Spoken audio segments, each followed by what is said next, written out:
Hey, good day. How are you? I hope you are all fine wherever you are. Welcome to Family Talk Show at Aaron Nemarene TV. This is where we meet, we discuss our family affairs, we build each other, we encourage each other. This is where we speak freely. And this is our first episode, and we thought of building our story from the foundation. And where is the foundation of familyhood or of marriage life? The foundation is youthhood, young adults. While you are growing from teenager, you are getting your first salary at work. When you start making those decisions, now I want to settle down, I want to find a partner. Where can I find him or where can I find her? This is where everything begins. And that's where we are going to start with it. So the title that we are going to discuss today is, how do I know he or she is the one? How do I know he or she is the one? Right before you speak to her about love, about marriage, blah, blah, blah, how do you know she's the one? Look, the first point that I need to address here, there is this big lie that young people, especially those Christians that believe in the Bible, they always talk about this, like, I'm looking for my missing rib. I'm looking, hey, when a man, shut up. You have your ribs, when the ribs that you were born with are enough. There was never a time when you slept and God went through an operation to create a woman for you. In short, there is no woman out there who was created for you. This thing of, yeah, I'm looking for this perfect lad that was created for me, it's nonsense. Don't believe that one.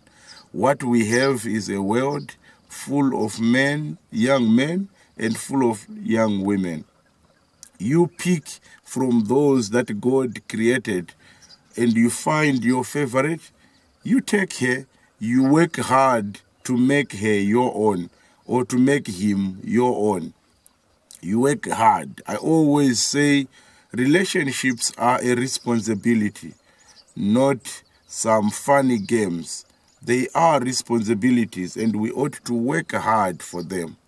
However, even though you don't really know that this is my rib, she was taken out from me, because no one was taken from you and no rib is missing. All the ribs that you were born with are there and they are intact. So you don't have to, but there are things that you can consider when you are choosing a life partner. There are things that you can consider. And you would find out that from the points that I have listed down here, it does not give room for this random love at first sight nonsense that we usually speak about, where you just get stuck at some bus stop in some village somewhere far, and when you are there waiting for a bus that is coming in the next hour, you see a young lady passing. Because you don't have anything to do, you start talking about love, and from there, accidentally, she also says, I love you too. You fall for each other and you start communicating. In a few years' time, you get married. From the research that we have done, we realize that at least 80% of those marriages do not last, because there was not enough preparation, groundwork that was done before the two people got involved. So number one, before you decide to settle down with her, she must be your go-to person for sharing stories. You must feel comfortable to go to her, to speak to her about anything, If your team lost, you must be able to share with her. If your football team won, you must be able to share with her. If mom fought with you over the weekend, you must be able to share. She must be someone that you speak to freely. The same applies to a man. If you are a young lady, before you say, yes, I love you too, feel comfortable to talk to. Also, number two, he or she must inspire you to be better. So you are already in a friendship here. You are two friends that knows each other. And during the course of your discussions, you must inspire each other to do better. Then you know you are meant to be with each other. Number three, you must feel each other's pain. You must feel each other's pain to know. They say a friend in need is a friend indeed. And I want to tell you that in marriage, you will do well if you settle down with your friend, not your wife. Because marriage takes something more than just being a wife and a husband. There are times when friendship is needed for you guys to carry each other through darkest times of life, because those dark times will definitely come.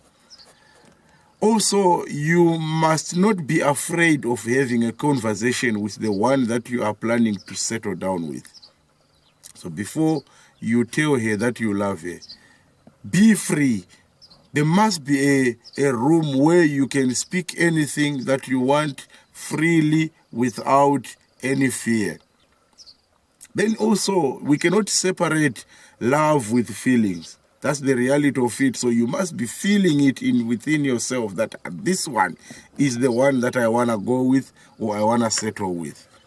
You must respect each other's differences and opinions. It's very important, that one. You ought to respect each other's differences and opinions. I always say, if two people agrees in everything, then one of them is useless. You must know that when there are two people, there are two minds and there are two separate opinions on almost everything. The moment you start agreeing with everything on everything, then you must know one of you is useless there. And that's not a good relationship to be in. A good relationship must help you to maintain your individuality. It must allow you to make your own decisions and must allow you to be the person whom you want to be. Mark that one and be careful on that one. You must also know how to apologize. When now yourself, before getting involved with anyone else, teach yourself to say sorry. Teach yourself to also accept apologies. Then go to her or him ready to apologize and ready to forgive. Those are very important. Also, you must make sure everything about him or her makes you smile. That's because you need that in a marriage or in a relationship. You must also share the same religion. This is very important. Share the same religion. In other words, if you are a Muslim, marry a Muslim. If you are a Hindu, marry a Hindu. If you are a Christian, marry a Christian. But then with Christians, there is more difficulties that are involved because Christians themselves, they look very confused. There are many denominations within this religion, and those denominations, they believe in different things. And I'm saying to you now that make sure you share the same belief, because belief or religion is a tendency of taking so much in people that if anyone messes around with what you believe, some they even go as far as killing. So I'm saying to you now to be safe, marry someone that shares the same religion with you. The next one is work around cultural differences and see if you can live with that.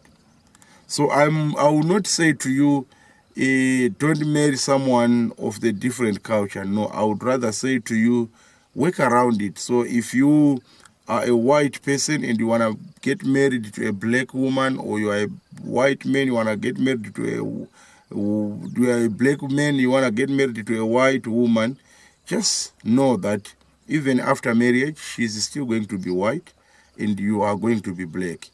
And there are things that you need to consider. For example, white people, they don't really have extended families. Black people, we have somebody that we don't even know they exist today, and they can appear on your wedding and parents will tell you that these are very close friends or very close relatives, and they will be part of your life, and you must always respect that one. So look into that and see if you can live with that one. Also, look at a mother. If usually for girls, most girls tend to look like their mothers, behavior-wise and even structure-wise, body structure-wise. As they grow, they tend to look more like their mothers. So you need to look at her mother, know the mother, study the mother, because this is exactly what you might be living with in your life. And also, we will cover much on how to maintain body weight on our future episodes.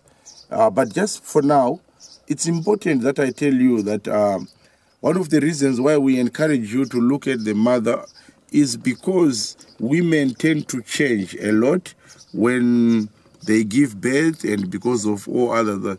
And you know, if you go for a small size, let's say you choose a slim girl, that's your appetite, that's what you want, and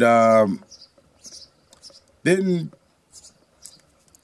2 years, 3 years in the marriage, boom, she becomes Big Show, and you have Big Show in your house, when we already know that your appetite is for the small girls or for the slim girls. Or then she begins to lose weight uncontrollably. When you married her, she was big and she had those big bums, the breasts were big and quite they were so friendly to the body structure. But now, because she has lost so much weight, the breasts now begin to look very big and all those things. You need to look into those and consider that, because honestly speaking, the biggest challenge with this one, where women tend to grow bigger or smaller when they are after marriage, the challenge is they will change to be what you did not order. So when now you ordered popcorns and now you have snacks in your house, or you have chips, potato chips, when you ordered popcorns, it tends not to work really well. But they are, on our future episode, we will give some guidelines as to how you can maintain your body structure even after birth, because it is important. And also consider the education. Consider the education of your partner. Education is a tendency of maintaining or determining the society that you play around with. So if you are a degreed person, usually you would want to associate with the people with degrees also. If you are uneducated, you would want to associate with uneducated. Now just imagine the wife has got masters in economics, and then the husband has got the certificate of ordinary level. It becomes difficult, because the friends of the wife will make the husband feel uncomfortable, and eventually even the wife herself, she won't feel comfortable to be around her friends with her husband, because he is not in their league. So these are the few things that you can look into. Add on our comment section and leave comments. We need to hear more as we expand on these subjects. We are going to talk more and delve deeper into this as we proceed with our episodes.